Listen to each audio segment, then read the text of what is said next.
오늘 본문 데살로니가전서 2장 1절로 12절까지의 말씀을 저와 여러분이 같이 한 목소리로 함께 봉독하시겠습니다.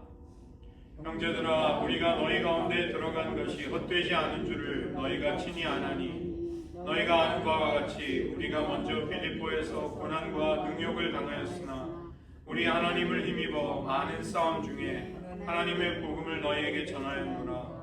우리의 권면은 간사함이나 부정에서 난 것이 아니요 속임수로 하는 것도 아니라 오직 하나님께 옳게 여기심을 입어 복음을 위탁받았으니, 우리가 이와 같이 말함은 사람을 기쁘게 하려 함이 아니요 오직 우리 마음을 감찰하시는 하나님을 기쁘시게 하려 함이라.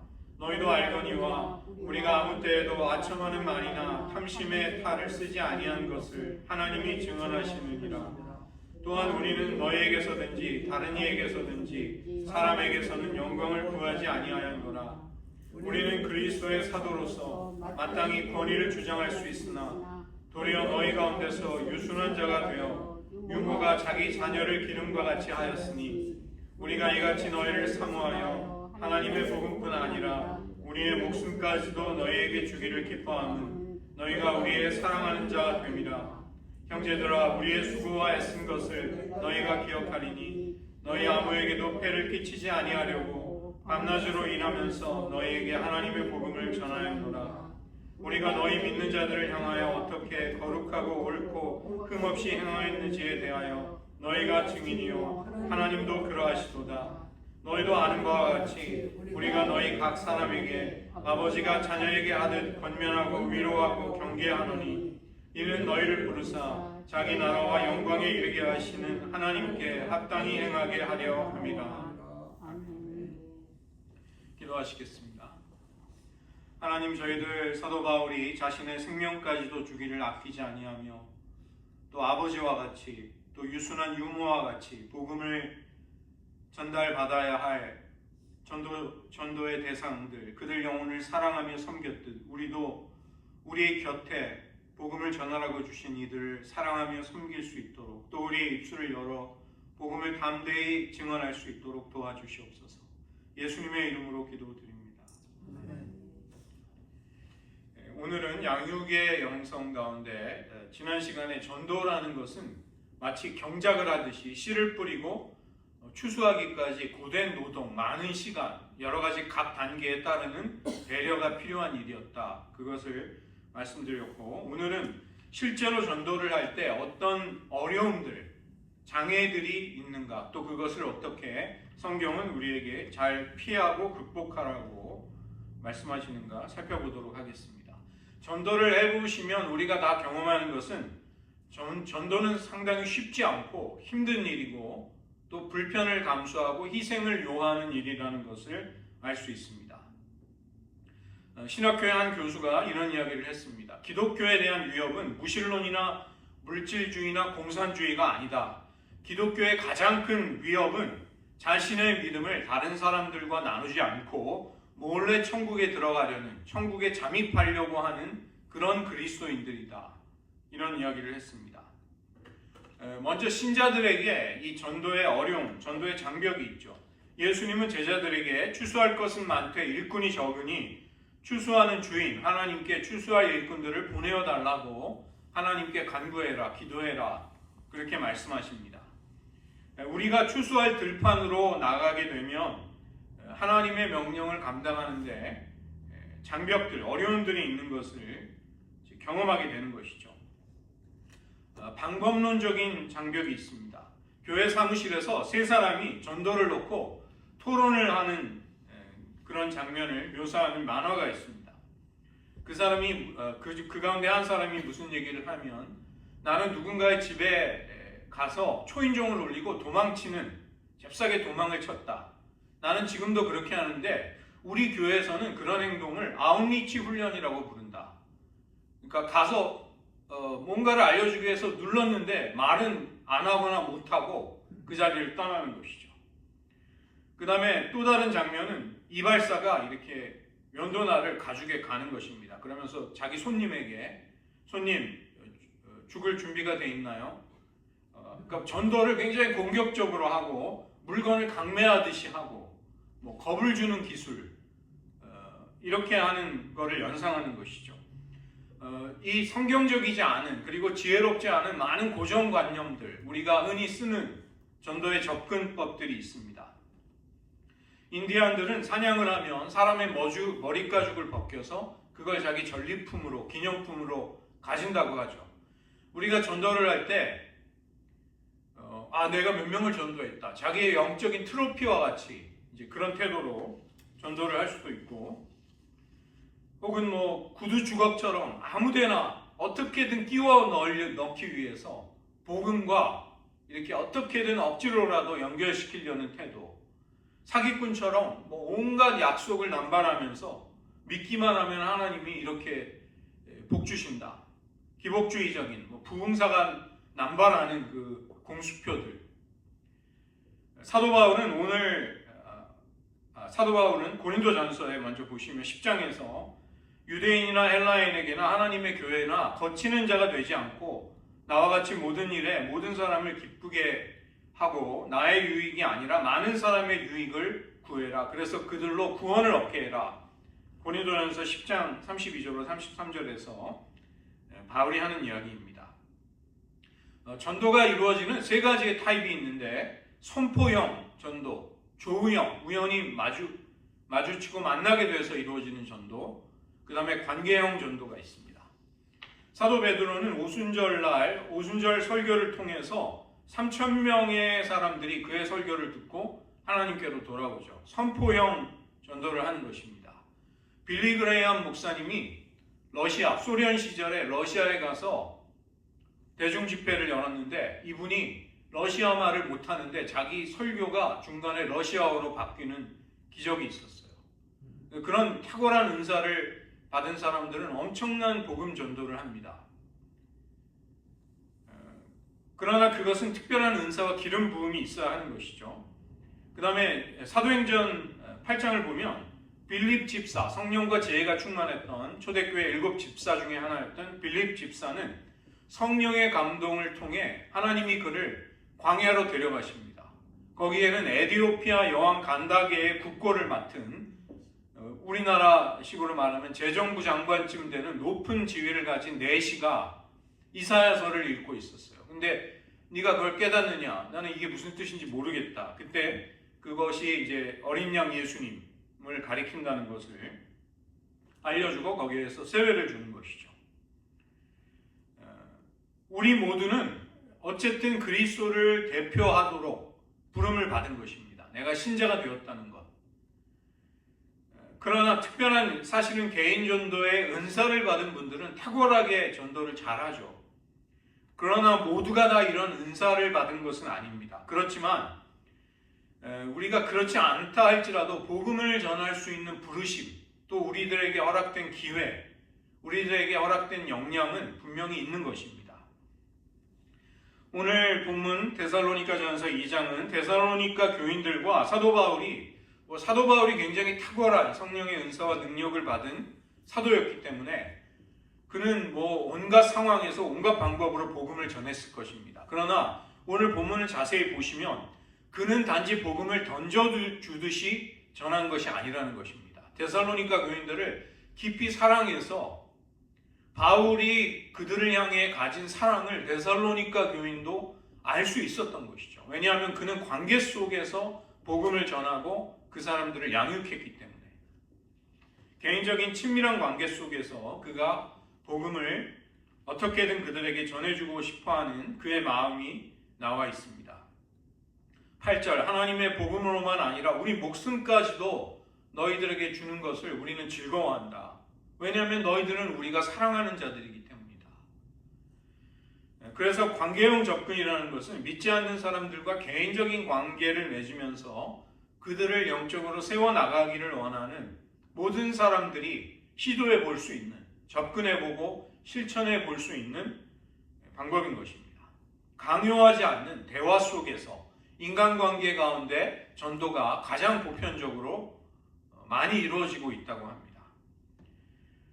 성경은 서로의 관계 속에서 간증을 통해서, 그 다음에 내가 깨닫고 있는 하나님의 영적인 지식, 말씀을 전해줌으로써 사람들을 초대함으로써 우연히 만나는 가운데 관계 속에서 다른 이들을 사랑하고 섬겨주면서 여러 가지 방법으로 이제 복음을 전하는 것이죠.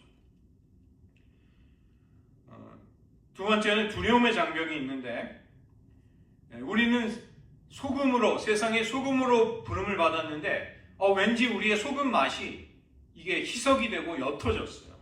그리고 우리는 빛을 비추도록 부름을 받았는데 왠지 우리는 빛을 가리기도 한다는 것입니다. 우리에게는 우리의 믿음을 담대하게 나누지 못하는 두려움이 생기는데 두 가지 때문입니다. 거절당할까봐, 그리고 실패할까봐 여기에 두려움이 생기는 것이죠. 어느 누구도 미움받고 따돌림받고 놀림당하고 사람들로부터 소외되는 것을 좋아하는 사람이 없습니다. 우리가 복음을 전하면 혹시 그런 반응이 되돌아오지 않을까, 우리를 위축시키는 것이죠. 제가 뉴저지에 있을 때 우리 교인 중에 딸이 초등학교에 입학했는데, 그때 이제 교회가 가스펠 클럽이라고 해서 금요일 저녁에 아이들을 모아서 한 1시간은 놀아주고 1시간은 이렇게 복음도 전하고 양육하는 프로그램을 했는데, 그 여자아이였는데 마음이 굉장히 뜨거워졌어요. 하나님의 사랑을 느끼고. 그래서 이제 입학해가지고 처음 만나는 친구들에게 예수님을 전했는데, 담임 선생님이 그 아이를 불러다가 너의 믿음에 대해서는 말하지 말고 친구들에게는 그런 이야기 하지 마라, 이렇게 걔를 불러다가 이야기를 한 거예요. 그러니까 초등학교 1학년 아이가 자기가 굉장히 우러러보고 굉장히 큰 권위를 가진 자기 담임 교사가 그런 이야기를 했을 때 그 아이는 위축이 되는 거죠. 당연히 복음을 그 다음부터는 거의 전하지 못하게 되는 것입니다.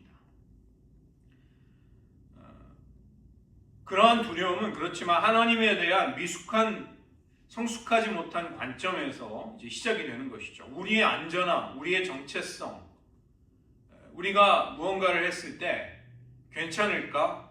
이러한 모든 것들은 그리스도 안에서 발견할 수 있는 것입니다.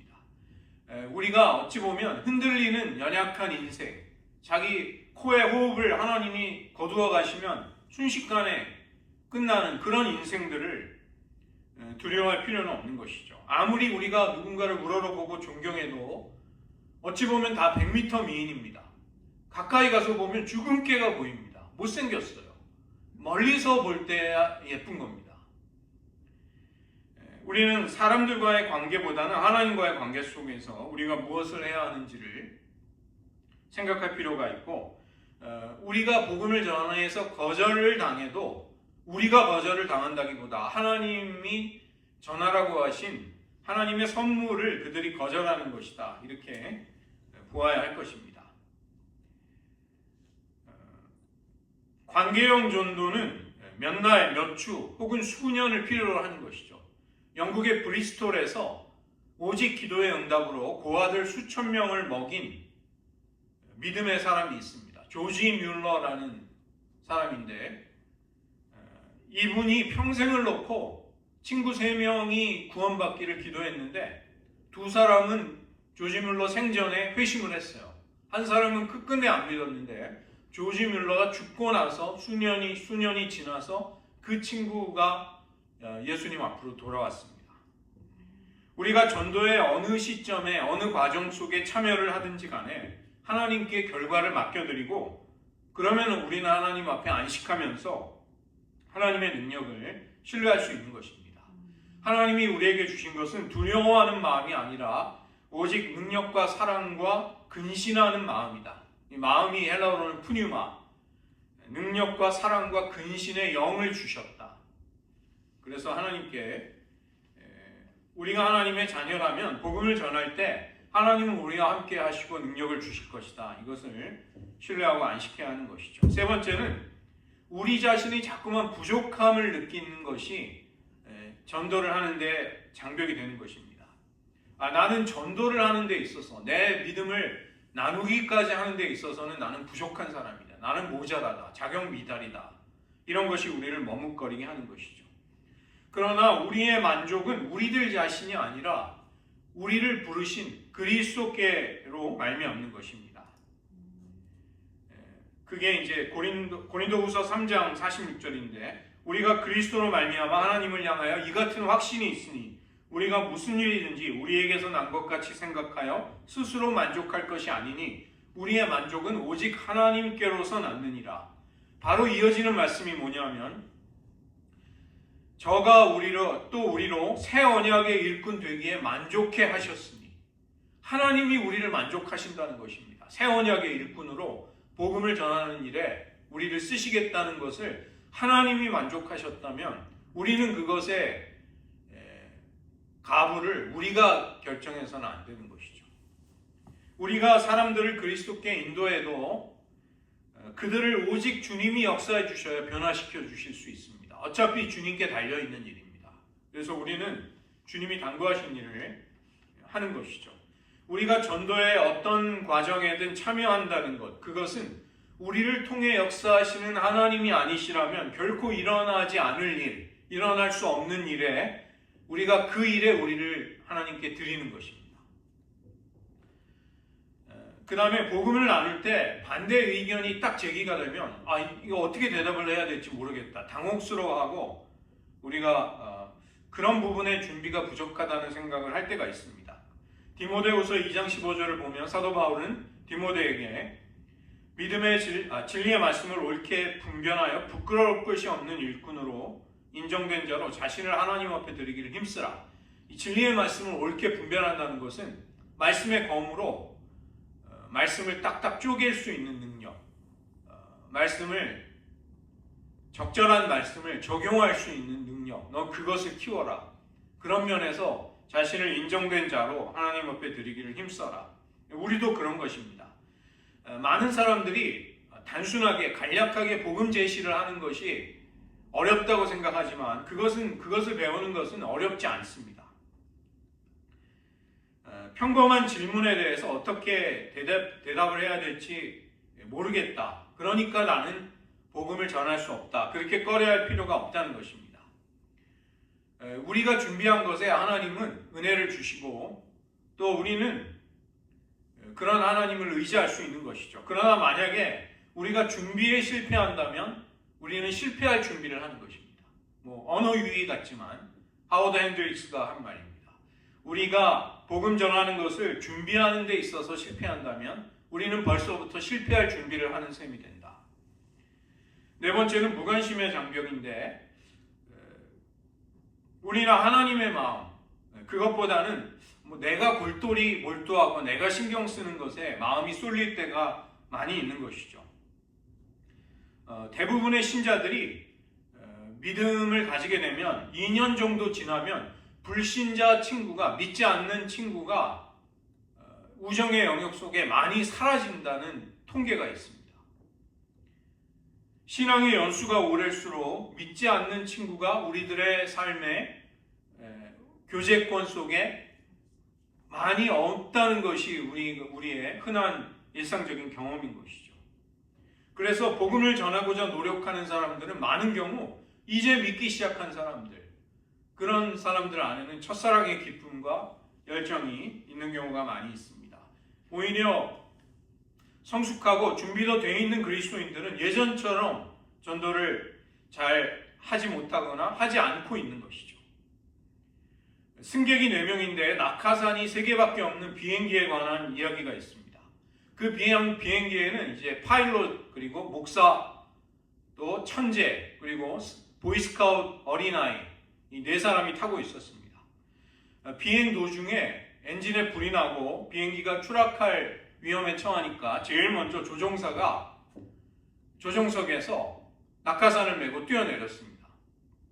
그러자 천재는 나는 세상에서 제일 똑똑한 사람이다. 나는 사람들에게 공헌할 바가 아직도 많기 때문에 나는 탈출해야 되겠다. 그리고 2번째 낙하산을 가지고 뛰어내린 것이죠. 이제 비행기 안에 목사와 보이스카우트 소년만이 남겨져 있었습니다. 그래서 그 목사님이 네가 앞으로 살 날이 많이 남았으니까 이 낙하산을 메고 생명을 구해라 이렇게 이야기하니까 그 소년이 그 목사에게 걱정 마세요 아저씨, 제일 똑똑한 그 사람이 들고 뛰어내린 것은 제 가방이었어요. 이렇게 대답을 한 것입니다.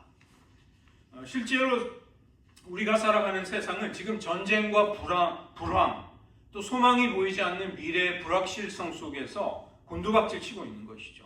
사람들은 필사적으로 일과 업적, 재산, 지위, 권력, 쾌락 같은 여러 가지 낙하산 가방에 희망을 걸고 있는 것입니다. 그러나 우리에게 우리 생명을 건질 수 있는 진정한 낙하산은 예수님밖에 없다는 것을 우리는 잘 알고 있는 것이죠. 무엇이 가장 위태로운가? 요한일서 5장 12절 아들이 있는 자에게는 생명이 있고 하나님의 아들이 없는 자에게는 생명이 없다. 자신의 인생 속에 하나님의 아들이 없는 사람은 최대의 위기를 만난 것입니다. 그런데 그것보다 훨씬 못한 것을 사람들이 인생의 위기라고 여기는 것이죠. 그리고 제일 중요한 일을 대비하지 못하는 것입니다. 말씀이 보여주는 위기, 그것은 그걸 해결하지 못하면 영원한 운명이 거기에 달려있는 것이죠. 다섯 번째는 시간의 장벽인데 우리는 굉장히 분주하고 더할 나위 없이 쫓기듯이 생활의 문제로 그렇게 살 때가 많이 있죠. 그러나 우리의 관점을 똑똑히 할 필요가 있습니다. 우리의 관점이 우리의 우선순위를 결정하고 우선순위가 우리의 습관이 우리의 삶의 내용을 결정짓게 됩니다. 천국의 재물을 쌓기 원한다면 먼저 하나님의 나라와 그의 의를 구해야 하는 것이죠. 이 땅에 남아있는 시간이 짧기 때문에 가능한 한 최선의 투자를 해야 하는 것이 우리 모두의 삶의 과제입니다. 그런즉 너희가 어떻게 행할 것을 자세히 주의하여 지혜 없는 자같이 말고 오직 지혜 있는 자같이 하여 세월을 아끼라. 때가 악하니라. 세월을 아끼라. 시간을 구속해라. redeem. 시간을 구원해내야 한다. 그냥 시간이 흘러가는 대로 아무렇게나 써서 너희 시간을 구원받지 못하는 시간이 되게 해서는 안 된다. 에베소서 5장 15절로 16절입니다. 예수님은 하나님의 뜻을 행하시는 데 있어서 결코 서두르지 않으셨습니다. 그러나 자기에게 주어진 시간 속에서 아버지의 일을 완수해내시는 것이죠. 예수님은 30년을 준비하셔서 3년을 사역하셨습니다. 10분의 1을 가지고 훌륭하게 자기의 소명을, 부르심을 다 완성하신 것이죠. 아버지께서 내게 하라고 주신 일을 내가 이루어 아버지를 영화롭게 하였사오니. 요한복음 17장 4절에서 예수님은 기도 가운데, 대제사장의 기도 가운데 그렇게 말씀하시는 것이죠. 우리에게도 시간이 어찌 보면 짧다면 짧고 많다면 많은 시간이 주어져 있습니다. 어쨌든 하나님의 뜻을 이루기에는 어쨌든 충분한 시간, 그렇게 할 수 있음직한 시간이 우리에게 주어져 있는 것이죠. 매주마다 우리는 168시간을 허락받습니다.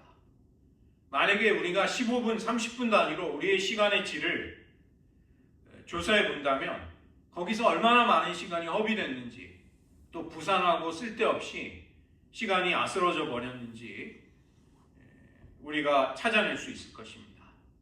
우리의 시간 사용 계획 속에 우리는 가족, 동료 그리스도인들, 믿지 않는 사람들과의 관계 속에서 복음을 나누고 하나님의 사랑을 나눌 수 있는 시간들을 거기에 꼭 반영하고 넣어야 하는 것이죠.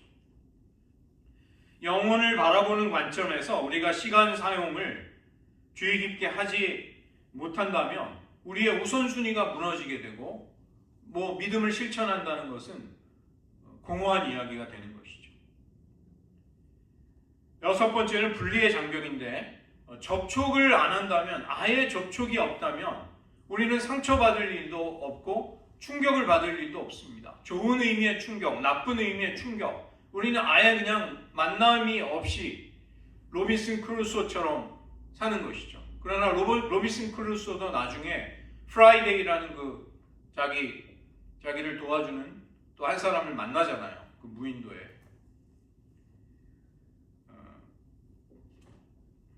이 부정적인 왜곡된 생각 중에 하나는 우리가 복음의 울타리 밖에 있는 믿지 않는 사람들과 만나거나 자주 교제하거나 접촉을 하면 우리의 신앙과 사고와 가치관이 오염될 수 있다. 더럽혀질 수 있다. 영향받을 수 있다. 그러니까 만나지 말자. 이런 좀 잘못된 생각이 있습니다. 그러나 이것은 성경이 가르치고 있는 격리와 분리에 대한 가르침, 이런 것을 오해하는 것입니다. 차이와 분리는 똑같은 것이 아닌 것이죠. 성경은 복음 밖에 있는 사람들, 믿지 않는 사람들과 우리를 분리해야 된다 이렇게 결코 가르치지 않습니다. 도리어 성경이 강조하는 것은 고린도전서 5장 9절로부터 11절을 보면 부도덕한 행실로 그리스도의 말씀을 욕되게 하는 그리스도인들을 멀리해라 이렇게 사도 바울이 교훈합니다. 음행하는 자들을 사귀지 말라고 사도 바울이 편지했고, 이 세상에 음행하는 자들, 탐하는 자들, 토색하는 자들, 우상 숭배자들을 사귀지 말라. 만일 도무지 사귀지 말라 하는 것이 아니다. 만일 그렇게 하려면 세상 밖으로 나가야 된다. 세상에서 살아가고 있는 너희들이 어떻게 그런 죄인들을 안 만날 것이냐. 이제 내가 너에게 쓴 것은 만일 어떤 형제라 일컫는 자가 음행하거나 탐남하거나 우상숭배를 하거나 욕하거나 술 취하거나 토색하거든, 토색이라는 건 권력으로 남의 걸 뺏는 자들을 사귀지도 말고 그런 자와는 함께 먹지도 말라 함이라.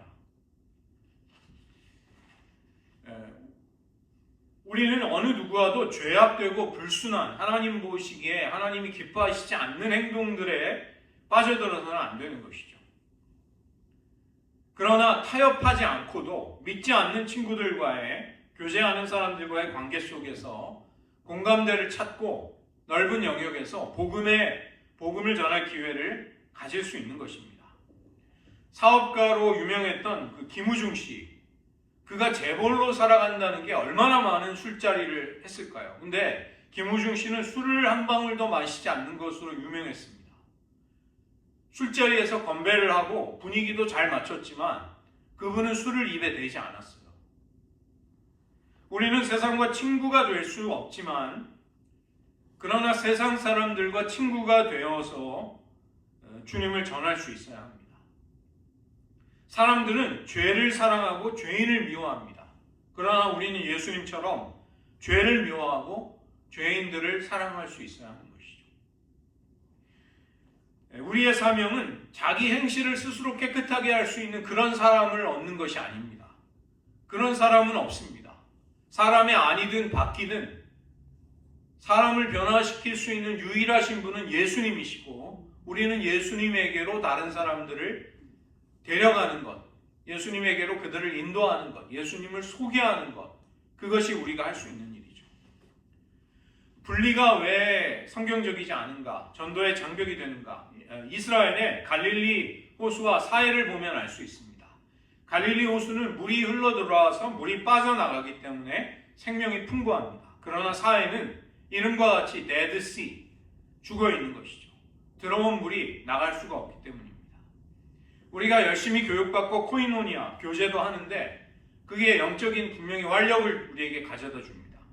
그러나 그렇게 우리 안으로 들어오는 은혜는 우리 바깥으로 다시 배출이 돼야 되는 것이죠. 그것이 전도입니다. 그리스도를 알아가는 것, 배워가는 것, 이것은 우리가 배운, 우리가 경험한, 우리가 깨닫고 만난 그 예수님을 소개하고 알리는 것으로서 짝을 이루어야 하는 것이죠. 그 다음에 믿는 자들에게만 어려움이 있는가? 불신자들에게도 전도의 장벽이 있습니다. 감정과 지성과 그들의 의지에 있어서 어려움이 있는 것이죠.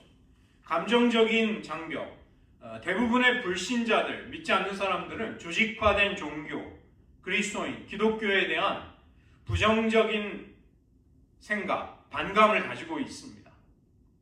억압적이거나 율법적인 가정에서 자란다든가, 그래서 이제 그 목회자 자녀들이 이렇게 좀 엇나가는 애들 보면은 억압적인 분위기에서 자라면 그렇게 되는 경우가 있죠. 그 다음에 기독교의 위선, 기독교인들의 위선을 경험했던 사람들, 그런 사람들은 감정적으로 복음의 장벽이 생깁니다. 제가 전에 말씀드렸듯이 가장 제가 들었던 사연 중에 가장 가슴 아픈 사연 중에 하나였습니다. 목사 가정에 입양됐는데 파양을 당하고 평생을 알코올 중독으로 고생하시다가 일찍 돌아가신 분이 계셨어요. 제가 그분의 이야기를 들을 때 너무 안타까웠습니다. 2020년 한국 사회 2020년에 사회를 발칵 뒤집어 놓은 정인이 사건이라고 있었습니다. 입양한 어린 아이를 가혹하게 학대를 하다가 그 아이가 사망에 이르렀는데 그 어린 여자아이가 뼈가 골절이 되고 골절됐다가 다시 붙은 뼈가 나중에 부검을 하니까 발견이 되고 그 다음에 췌장이 상했어요. 췌장은 몸속 깊이 있기 때문에 이렇게 타격을 통해서 손상되기가 대단히 어려운 장기라고 합니다. 그런데 그 입양한 젊은 부부가 안성은 장하영이라는 부부였는데 남편은 아버지가 침례교 목사, 부인은 아버지가 예장 합동 측 목사였습니다.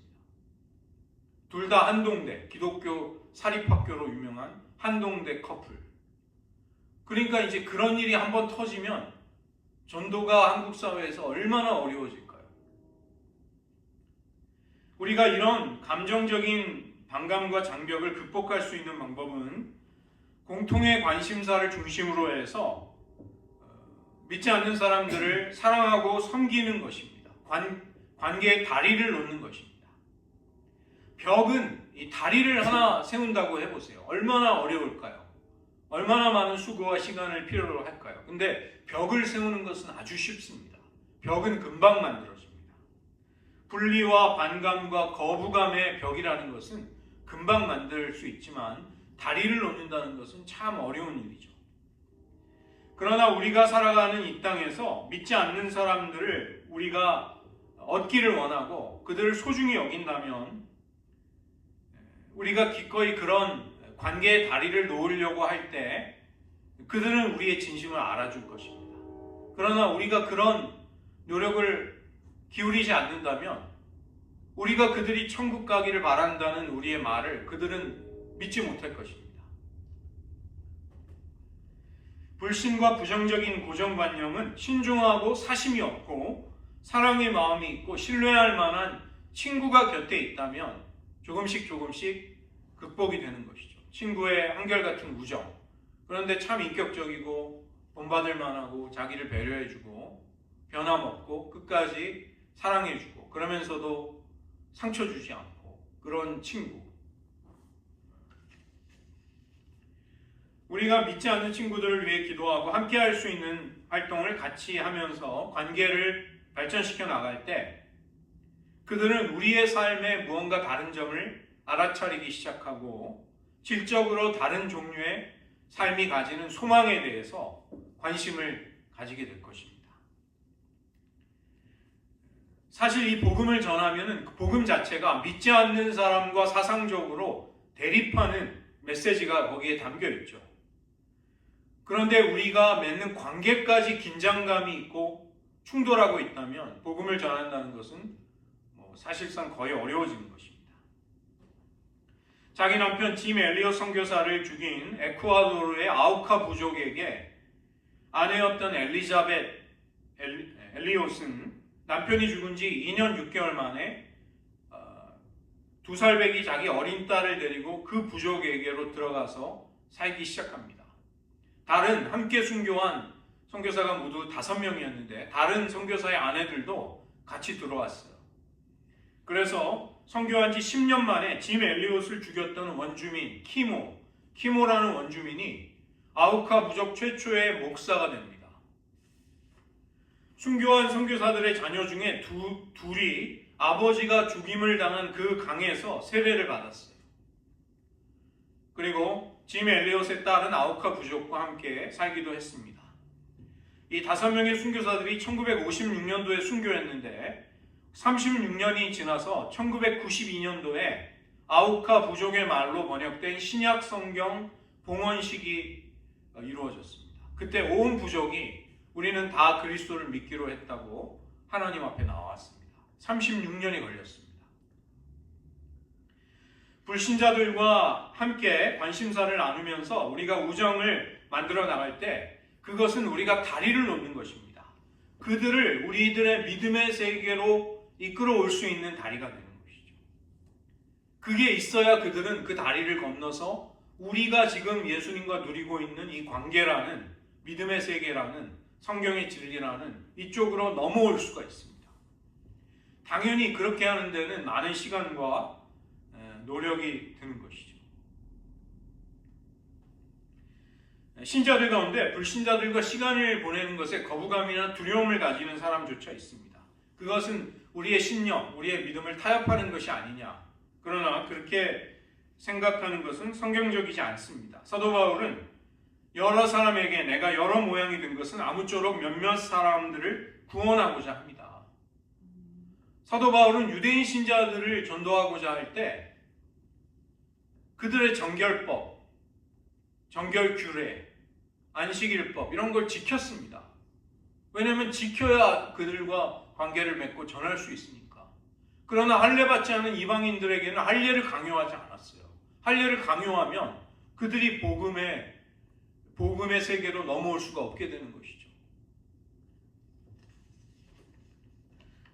사람들이 누구든지 간에 영적인 순례의 여정에 어디쯤에 있든지 상관이 없이 사도 바울은 가능한 한 그들에게 그들처럼 되고자 한 것입니다. 복음을 전하기 위해서.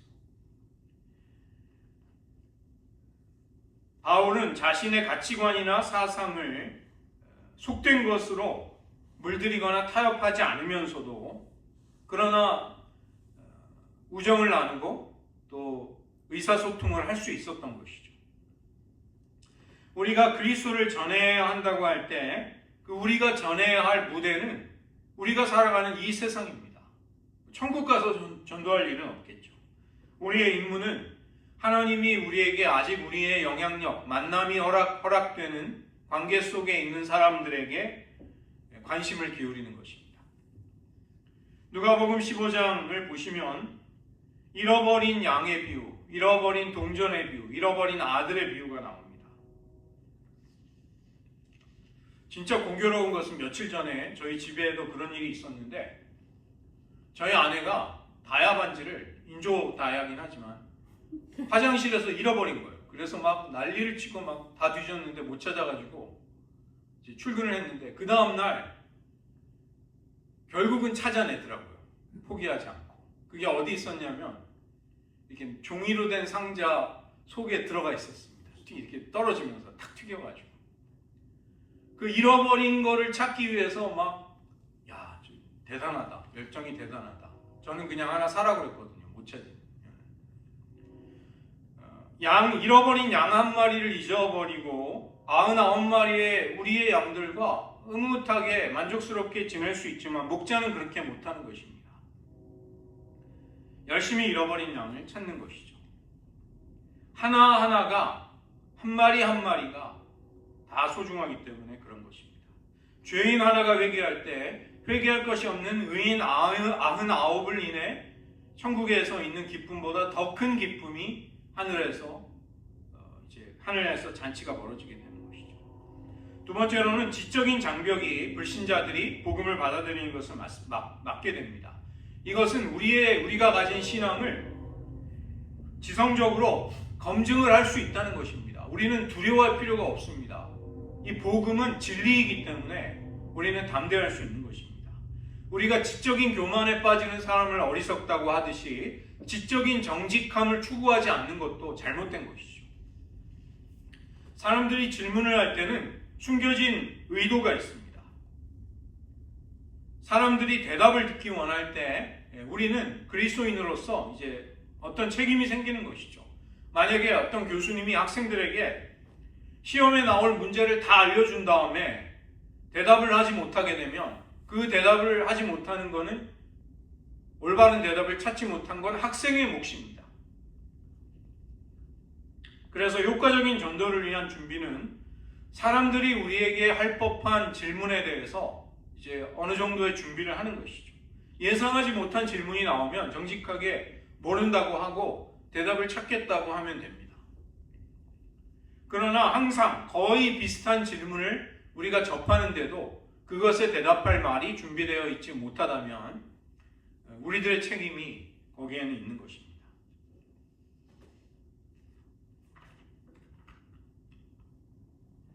기독교에 대한 반론 여러 가지가 있지만 이런 12가지의 범주 속에 이제 믿지 않는 사람들이 우리에게 던지는 반문과 도전이 거기에 담겨 있는 것이죠. 하나님은 정말로 계십니까? 기적을 믿을 수 있습니까? 기독교는 단지 심리적인 도움, 심리적인 병자들이 믿는 종교가 아닙니까? 성경을 신뢰할 수 있습니까? 만약 하나님이 선하시다면 왜 이 땅에 악과 고통이 있습니까? 저희도 욥기 살펴보았죠. 왜 그리스도만이 유일한 구원의 길입니까? 그리스도에 대해 한 번도 들어보지 못한 사람도 하나님이 지옥 보내실 겁니까? 기독교가 참되다면 왜 이렇게 이 세상에 위선적으로 사는 그리스도인들이 많습니까? 도덕적으로 선하다면 천국에 갈 수 있지 않습니까? 그리스도를 믿는 것이 그토록 단순하고 쉬운 것입니까? 믿는다는 것이 무엇입니까?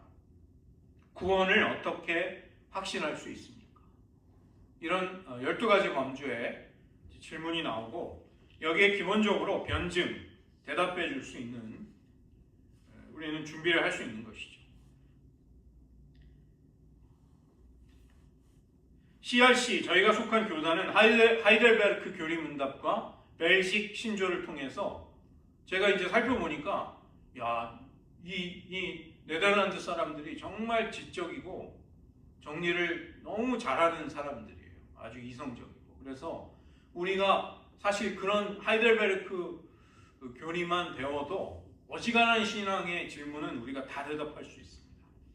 우리가 머리로 거부하는, 납득하지 못하는 것을 마음으로, 가슴으로 기뻐하는 것은 상당히 어렵습니다. 그래서 지적인 장벽들은 잘못된 지식, 기독교에 대한 편협된 이해, 이런 것으로부터 생겨나니까 우리는 예수님을 소개할 때 믿지 않는 사람들이 복음에 대해서 바르게 응답할 수 있는 그것을 우리는 도울 필요가 있는 것이죠. 그러나 거만함이나 우리가 알고 있다는 거드름을 피우는 자세가 아니라 온유함으로 해야 하는 것이죠. 디모데후서 2장 24절로 25절을 보면 주의 종은 거역하는 자를 온유함으로 징계해라. 거역하는 사람을, 복음의 진리를 따르지 않는 사람을 징계할 때도 온유함으로 해야 하는 것은 하나님이 저들에게 회개함을 주사 진리를 알게 하실까? 그런 가능성이 항상 열려있기 때문입니다. 베드로전서 3장 15절, 이 기독교 진리를 변증하는 데 굉장히 중요한 구절이죠. 너희 마음에 그리스도를 주로 삼아 거룩하게 하고 너희 속에 있는 소망에 관한 이유를 묻는 자들에게 대답할 것을 항상 예비하되 온유와 두려움으로 하고. 베드로전서 3장 15절은 우리들에게 지적인 준비가 있어야 한다. 항상 예비해라. 대답할 말에 예비해라. 그 다음에 관계적인 준비, 온유와 두려움으로 해라.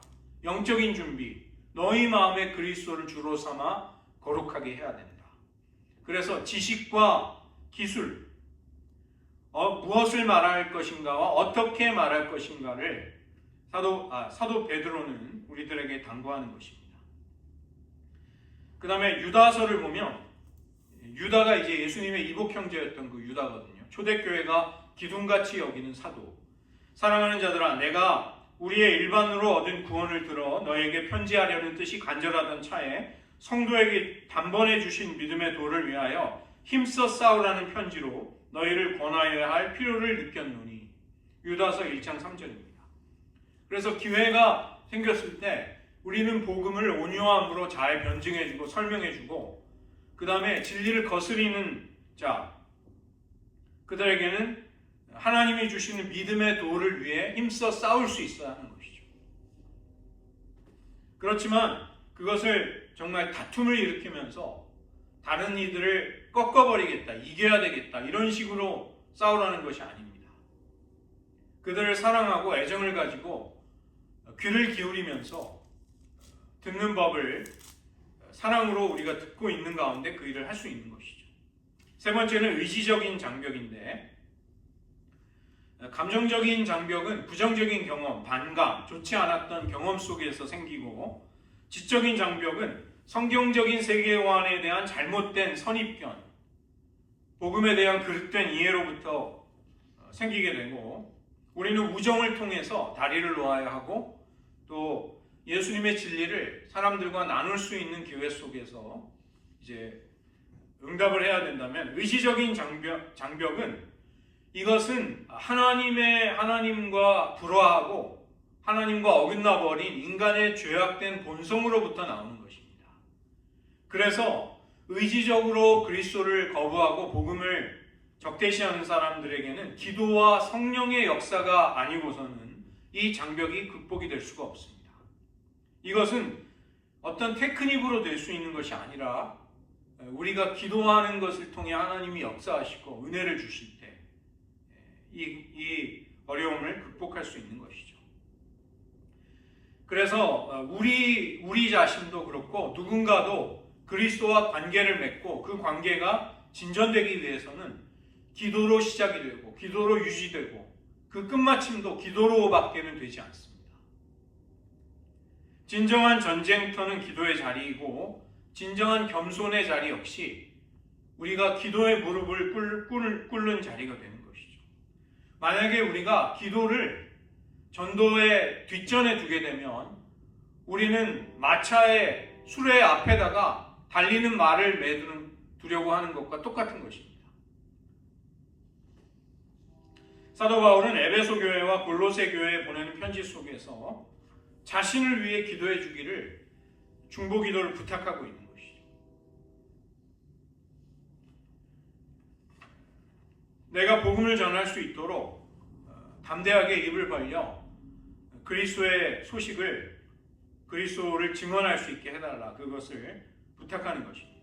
또 무시로 성령 안에서 기도해라. 그렇게 말씀하고 깨어서 기도해라. 감사함으로 기도해라. 말씀의 문이 열려 복음을 나눌 좋은 기회를 주시기를 담대히 입을 벌릴 수 있도록 기도해달라. 복음의 비밀을 담대히 전할 수 있기를 기도했던 것입니다. 이러한 담대함이라는 것은 뻔뻔함이나 무감각한 것과는 다른 것입니다. 기회가 왔을 때 당황하지 않고 자유스럽고도 열린 태도로 온유함으로 어떻게 말씀의 진리를 나눌 것인가. 사도 바울은 그것을 부탁했던 것이죠. 사도 바울은 골로새서 4장 3절에서 우리를 위해 기도해달라. 이 관계 전도의 최전방에서 믿지 않는 사람들을 만나고 있는 사람들을 위한 기도.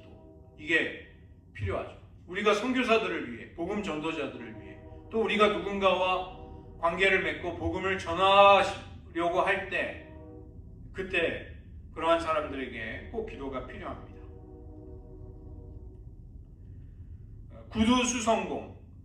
구두수성공 출신의 유명한 복음 전도자 드와이트 무디, 다 아시는 분이죠. 이분은 교육을 잘 받지 못해서 스펠링, 영어의 철자를 자주 틀렸다고 합니다. 그런데 이분을 통해서 엄청난 사람이 하나님께로 돌아왔습니다. 이 드와이트 무디가 한 이야기 중에 이런 이야기가 있습니다. 우리가 하나님에 대해 사람들에게 말하기 전에 우리는 반드시 하나님께 그 사람에 대해 먼저 말해야 한다. 이게 기도를 먼저 해야 된다는 거죠. 그 핵심. 불신자들은 우리의 적이 아닙니다. 그들은 진정한 원수의 또 다른 희생자들인 것이죠. 복음이 망하는 자들에게 가리워진 것은 이 세상 신이 믿지 아니하는 자들의 마음을 혼미하게 해서 그리스도의 복음의 광채가 그들의 마음에 비추지 못하게 하기 때문이다. 믿지 못한다는 것은 영적으로 포로가 되어 있고 장님이 되어 있다는 것입니다. 그래서 우리가 그들을 함부로 대한다거나 예의 없이 대한다거나 우리가 우월하다는 태도로 대하는 것, 기피하는 것, 정죄하는 것, 다 잘못된 태도입니다. 믿지 않는 사람들, 불신자들이 복음을 받아들이는데 어려움이 있다는 것을 우리는 이해하고 있어야 하는 것이죠. 마지막으로 전도의 환경.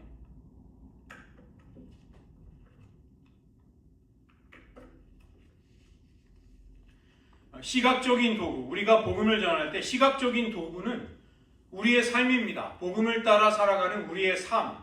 그 다음에 언어적인 도구는 우리가 복음을 전하는 그 입술, 복음을 전도하고 가르치는 것.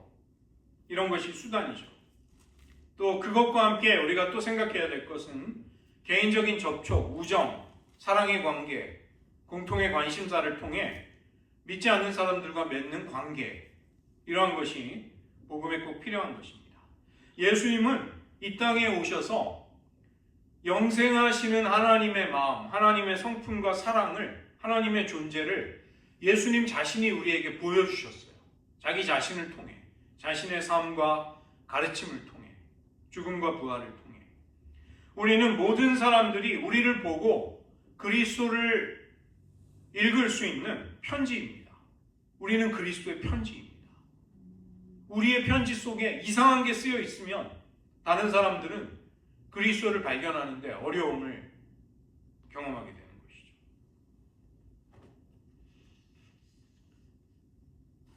예수님을 모르는 우리의 친구들, 친지들, 우리 곁에 있는 사람들에게 그들이 누구이건 간에 그들이 우리에게 소중한 존재라는 것을 우리는 알고 있어야 하고 또 그렇게 대해야 하는 것이죠. 만약에 우리의 말과 행동이 일치하지 않는다면 우리가 아무리 목청을 높여 말해도 우리의 말에 귀 기울이지 않게 됩니다. 우리의 역할을 사람들은 우리가 하는 말이 아니라 우리의 진실과 행함을 보고 판단하게 되는 것이죠. 그래서 골로새서 4장 5절과 6절은 이러한 문제의 균형을 맞추고 있는 것입니다. 비행기에 두 날개가 있어야 날 수 있듯이 행동이 전혀 없는 말 혹은 말이 없는 행동, 양극단이죠. 행동이 없는 말이라는 것은 우정의 관계를 맺지 않는 전도, 우정이 배제된 전도. 그 다음에 말이 없는 행동이라는 것은 전도가 없이 그냥 관계만 맺는 것, 전도가 없이 우정만 나누는 것. 두 가지가 다 이제 극단에 빠질 수 있는 것입니다. 하나님이 우리에게 카이로스, 결정적인 시간과 기회를 주셨기 때문에 하나님 그것을 어떻게 활용해야 할까요? 이렇게 기도하고 하나님의 지혜를 구할 필요가 있습니다. 하나님은 우리에게 복음을 전할 여러 가지 기회들을 주셨습니다. 우리는 네트워크 속에, 관계 속에 우리가 생각하는 것보다 훨씬 많은 기회가 허락이 되어 있는 것이죠. 공통의 관심사, 운동, 육아, 소풍, 오락, 예술, 동호회, 음식, 여행, 취미생활 이런 것을 통해 좀 창조적으로 사람들에게 다가가고 함께할 수 있는 그런 기회. 그 빌 하이벨스가 이제 나중에 은퇴는 불명예스럽게 했지만 그분이 굉장히 신선한 충격을 준 것은 그분은 아침에 새벽에 자기 이렇게 쓰레기통을 버리러 오면 차가 오면 거기 나가서 이웃 믿지 않는 사람들을 전도했다고 해요. 자기 옆집에 사는 그 집 가장과 이렇게 인사도 나누고 관계를 맺으면서 그래서 그런 전도를 했던 것입니다. 전도는 우리에게 어떤 우리가 해치워야 될 숙제, 과제 그런 것은 아닙니다. 우리가 하면 명예를 얻고 결과가 우리의 목표가 되어서는 안 되고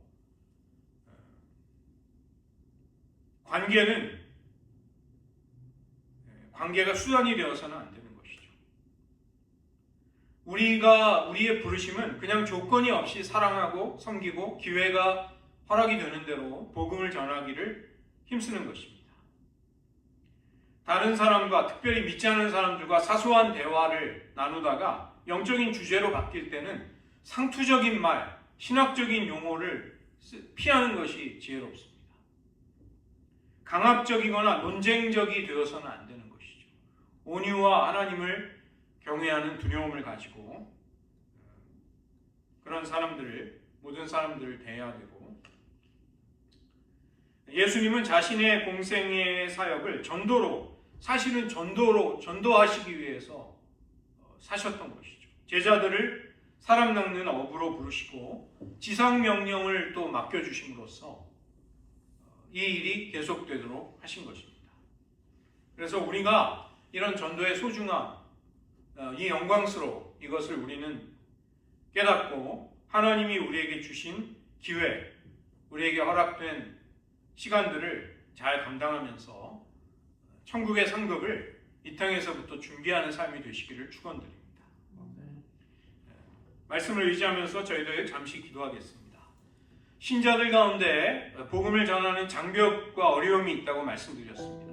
우리 안에 두려움, 부족함에 대한 지나친 의식, 우리의 무관심하고 냉담한 마음, 우리가 믿지 않는 자들과 너무 분리된 채로 살아가는 것, 여러분의 삶 가운데 무엇이 어려운 문제가 될까요? 한번 성찰해 보시기 바랍니다.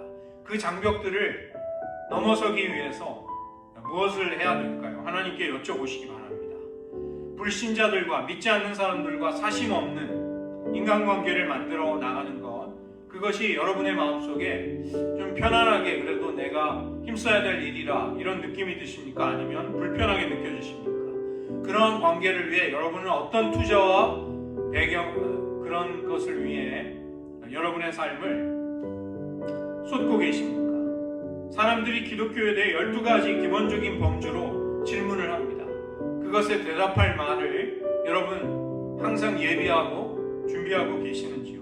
무엇보다 우리의 영향력, 우리의 관계, 우리의 만남의 범주 안에 있는 사람들, 믿지 않는 이들, 그들을 위해 우리는 꾸준히 중보 기도를 해야 되겠습니다. 그들이 하나님께 돌아올 수 있도록 하나님 우리들을 전도의 도구로 사용하여 주시옵소서. 이 시간 잠시 기도하시겠습니다.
사도 바울은 데살로니가 교인들을 단지 정보를 던져주듯이 복음을 전했던 것이 아니라 생명마저 그들을 위해 주기를 기뻐했고, 너희가 참으로 나의 사랑하는 자들이 됨이라. 데살로니가 교인들 모두가 사도 바울의 사랑과 관심을 경험하고 이해할 수 있을 만치 친밀한 관계 속에 복음을 전했던 것을 깨닫습니다. 하나님, 우리들 곁에 얼마나 많은 믿지 않는 사람들, 주님의 사랑과 은혜를 깨닫지 못하는 사람들, 깊은 은혜의 풍성함 속으로 들어오지 못해 고통당하는 사람들이 우리들 곁에 얼마나 더불어 살아가고 있는지요. 그런 사람들이 우리의 가족, 친지, 친인척들, 친구들, 이웃들, 동료들 속에 얼마나 많이 있는지요. 하나님, 저희들 그런 영혼들을 위해 기도하게 하시고 하나님이 허락해 주시는 결정적인 기회를 잘 포착하고 온유하게 지혜롭게 복음에 대해 주님의 복된 소식을 전할 수 있는 준비를 항상 할 수 있도록 은혜를 베풀어 주시옵소서.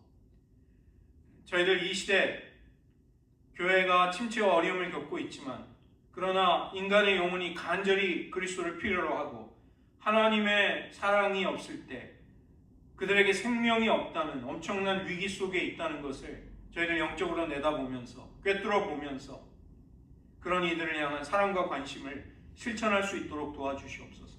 예수님의 이름으로 기도드립니다. 아멘.